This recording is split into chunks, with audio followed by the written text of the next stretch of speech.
Et non, vous ne rêvez pas. Et non, enfin du mouvement, enfin du nouveau. Avec quelques imprévus. Ouais. Mais c'est pas grave. Juste une petite histoire de refaire le jeu. Ayez pitié. Mais ça signifie donc un meilleur jeu. Voilà. Ouvre tes mirettes, sinon ça va très très mal se passer.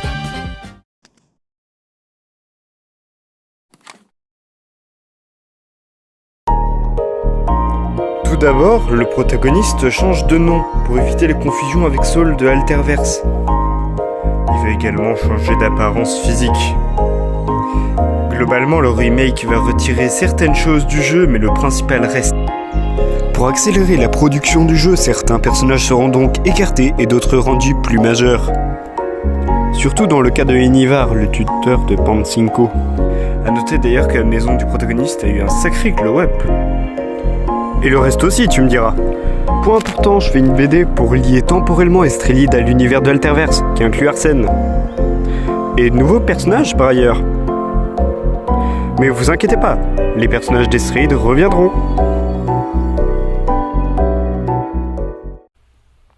Mais, Jean inconnu à moi, c'est quoi ton charabia de bidule trucmuche? Eh bien, je vais me faire une joie de vous l'expliquer. Eh bien, tout d'abord, c'est un jeu RPG tour par tour. Imaginez en fin printemps 2024 et commencé en été, j'ai expérimenté plein de trucs sur un jeu prévu d'être un moyen de m'entraîner et de me tester. Le jeu a eu sa première sortie entre guillemets durant les vacances d'été 2024 où c'était assez brouillon. Plus tard, le logiciel que j'ai utilisé pour est devenu gratuit, j'ai pu le poncer avec des mises à jour. À présent, je n'ai plus accès à la dernière mise à jour, malheureusement, mais cela me donne une occasion de le refaire, mais en mieux.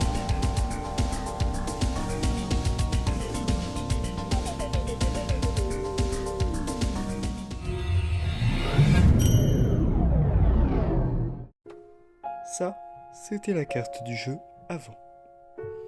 C'est bordélique que je comprends rien honnêtement. Voilà. Donc...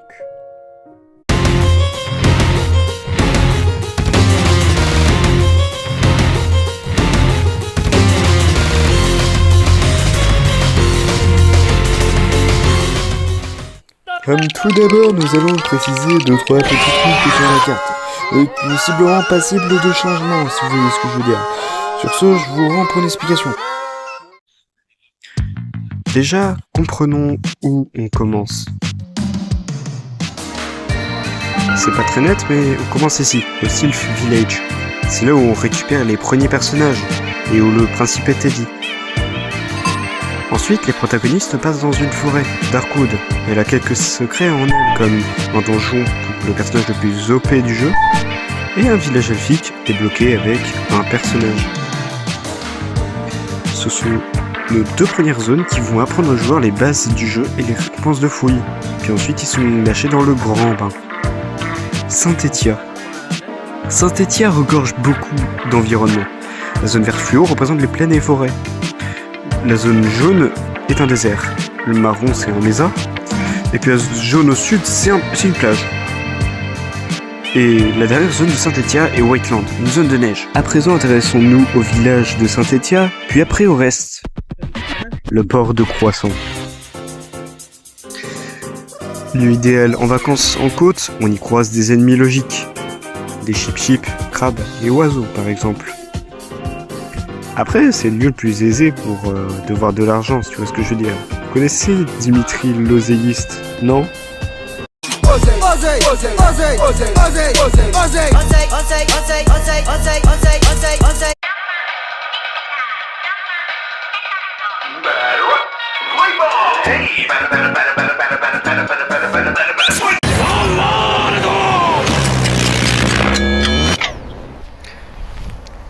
Reprenons. Veuillez vous. Cette zone contient pas 2 villages, mais 3 villages. Le petit village de Foxtrot, qui mène à un donjon. Le village de Cookie, qui est à moitié enneigé et à moitié sec. Et oui, comme un cookie. Et le dernier village basé autour de la musique. Le village de Foxtrot permet la découverte d'un sabreur, père d'un des personnages du premier village. Il sera utile plus tard pour une zone féodale. Le village est globalement simplet, mais son donjon donne des artefacts. Artefacts qui servent à être échangés contre des objets, aides, etc. À présent, adressons-nous au créateur légitime de Cookie. Et oui, on a une interview qui n'est forcément d'autre que un sorcier roturier qui vit encore chez ses parents. Bonjour tout le monde, je suis Sion, et je vous parle aujourd'hui pour vous présenter ma ville. La ville que j'ai créée avec ce cher monsieur-là. Et du coup, voici le nom de ma ville. Cookie. Alors, Cookie est une ville. Non, voici l'image juste à présent. What the fuck?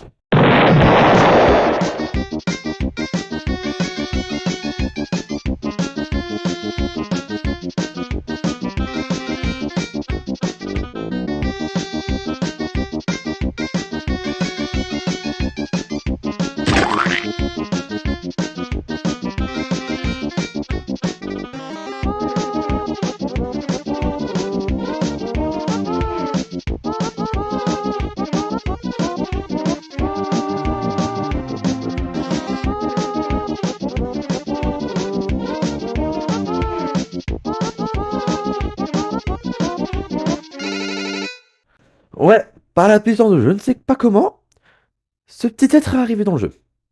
Et envahit toute la ville de Cookie. Et une bonne chose, on peut dire. Il est partout, littéralement partout. Que ce soit dans vos maisons, dans la ville, dans vos campagnes, dans les montagnes. Il est n'importe où. Et si vous voulez expérimenter cette ville de Cookie remplie de lancers, c'est exclusif à Easterlead. Du coup, jouez. Et n'oubliez pas de prendre votre meilleur cosplay de Barney le dinosaure. Parce que, bizarrement, il adore ça. Mais en tout cas, moi, c'est la fin de ma courte interaction. Et je vous souhaite une bonne journée. Ciao. À présent, 20 secondes chrono, on va visiter le 3e village. D'abord, c'est simple, un village qui possède une discothèque et qui a un style architectural nordique. On peut y croiser Stromae, et oui, c'est rigolo. C'est un lieu où il neige et dont les gens savent jouer de la musique, trop bien.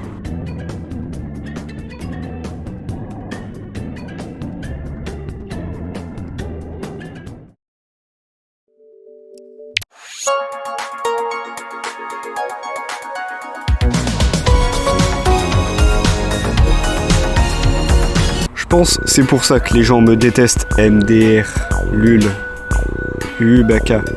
Bon, le reste des villages, j'imagine que vous commencez à en avoir un peu la flemme. Le reste des villages, ils sont simples, basiques. Donc on passe au reste. Le monde hors de Saint-Étia, donc inconnu avant la V10. Waouh. Arista, village flottant, tu connais, beaucoup de travail pour un bon résultat. C'est le premier village extra Saint-Étia qui est présent avant la V10. Et oui, et il est pas fini parce qu'après il y a un donjon qui est aquatique et qui a du rapport avec Choubi. Et maintenant, il y a des PNJ qui sont utiles comme dans les RPG. T'as vu, trop dingue. Ensuite, Hilltop, autrefois la zone la plus florale du monde. L'activité volcanique a supprimé une majorité des plantes. Le but sera d'éliminer le problème pour revoir la faune. Je sais plus parler, aidez-moi. Les peuples gobelins et des caves seront au rendez-vous. MDR, trop bien. On s'y attend pas du tout d'une zone montagneuse. Maintenant, féodalis, et oui, c'est pas du tout féodal. Non, je vois pas de quoi vous parlez. Présence d'esprit, du mementos et utilisation des samouraïs, ça va être trop stylé. On pourra alterner entre réel et memento. C'est pas du tout Persona. Gameplay simple et efficace. Ouais. Et maintenant, la zone la plus variée, qui est aussi la meilleure, hein, on va pas se le cacher, Verneville. Et oui, trop bien. Ville steampunk gorgée de références et livres de Jules Verne. Arsène il fout le bordel, du coup vous y allez.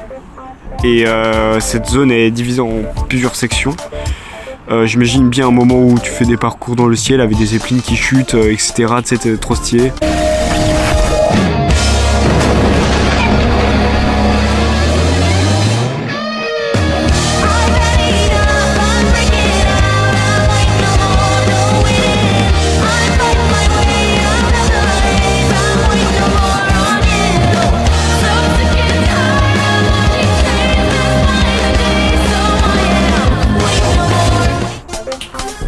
mais je suis très original, voilà tout.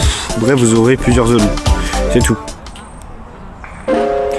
Et oubliez pas de check le dernier album de musique parce que voilà, ça soutient très beaucoup. C'est fait pour Splatoon parce que j'aime bien Splatoon.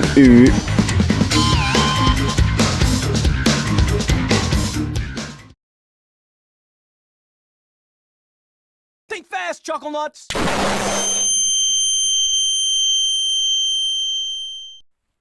Pas besoin d'avoir une daronne sur le trottoir pour être un fils de pute. Eh, on commençait à s'endormir donc. Voilà, tu vas te calmer Grégory.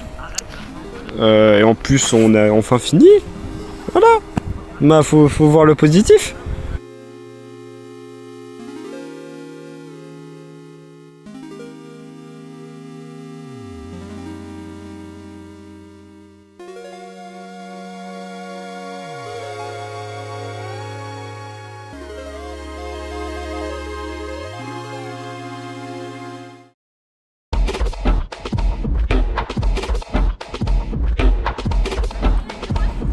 Dans Estrade, il y a deux types de combats, et 8-2. Les combats aléatoires et les scriptés. Et bah du coup, je vous montre ça dès maintenant.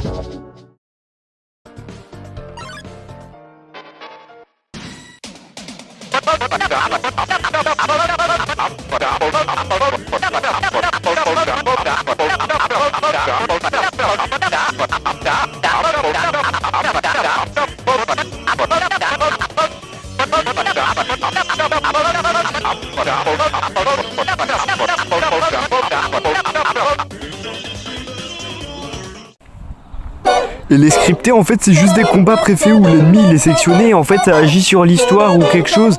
Désolé, on a un budget. Bonsoir. Oh, il parle encore de lui. D'abord, maintenant je bosse sur un s'en mode branle. Minecraft. On veut Estrade. Et il est très rempli, on va dire, il y a beaucoup de disques, etc. Et puis des modes, bah il y en a pas beaucoup, c'est faux, ouais, je mens. Je bosse aussi pour Splatat. Et puis du côté d'une vieille grincheuse qui squatte chez nous, bah on a gagné le tribunal. Donc c'est super rigolo. Et toi, je te vois, ne t'inquiète pas.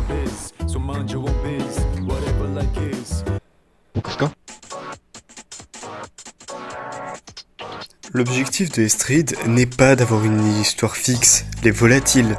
Ce qui importe en revanche, c'est l'or. L'histoire, c'est de régler des trucs ici et là et de découvrir au-delà de chez soi. C'est tout.